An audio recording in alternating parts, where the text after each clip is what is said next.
નમસ્કાર દોસ્તો, આજે ગુરુ પૂર્ણિમા.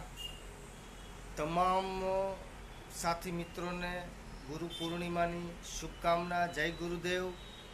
તો મિત્રો, આજે ગુરુ પૂર્ણિમા એટલે કે જીવનના અલગ અલગ તબક્કે આપણી સાથે ગુરુઓનો સંબંધ હોય છે.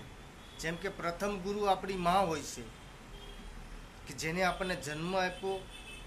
બીજા ગુરુ હોય છે ધરતી માતા, કે જેના ઉપર રહીને આપણે મોટા થયા.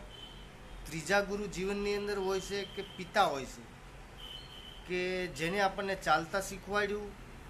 ચોથા ગુરુ જીવનની અંદર શિક્ષક હોય છે, કે જેને આપણને એજ્યુકેશન આપી એક સાચો માર્ગ બતાવતા હોય છે. અને પાંચમા ગુરુ એક આધ્યાત્મિક હોય છે, કે જે આપણને જિંદગીમાં ક્યાંક અટકતા હોય, કંઈક ભટકતા હોય તો નવો રાહ બતાવે.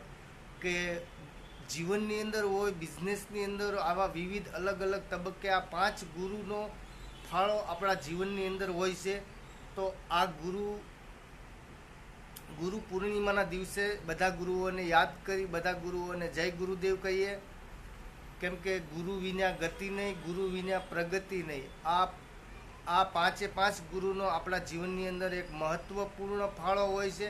તો ગુરુ પૂર્ણિમાના દિવસે તમામ ગુરુઓને જય ગુરુદેવ, જય ગુરુદેવ.